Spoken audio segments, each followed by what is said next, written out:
High School, Chapter 5. My first day at South High School turned out to be a fashion show. Every student was dressed as if they were attending some sort of a live concert or something. I mean, I was dressed, but not dressed. I was kind of shy my first day being around so many different people I didn't know.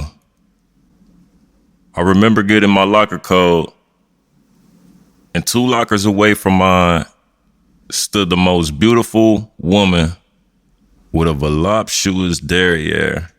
I must have been staring at her long enough for her to introduce herself to me first. At that point, I realized high school wasn't that bad after all. That was until it was time to study and take a test. The schoolwork was a bit challenging, the 8th grade. I would sneak glances at other students' tests for the answers to questions I didn't know.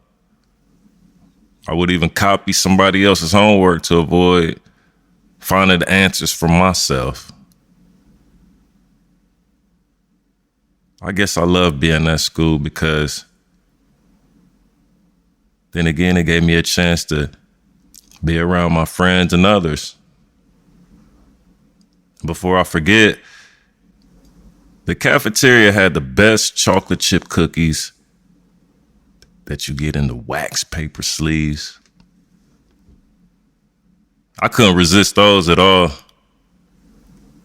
I remember the rumors about the 3rd floor. This topic was always sensitive to other students, so let me put it like this.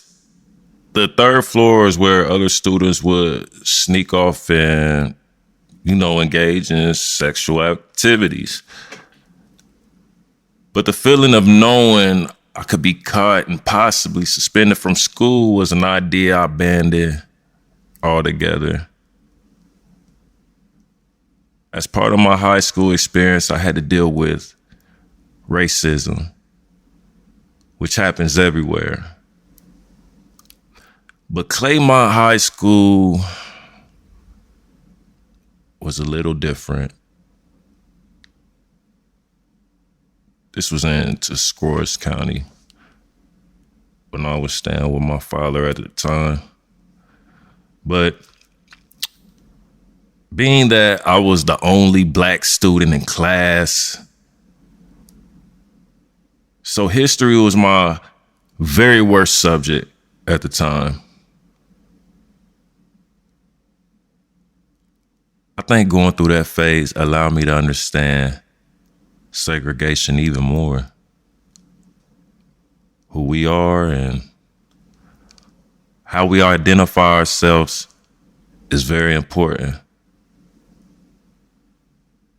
So high school also gave me a position to present new lives into my journey on earth.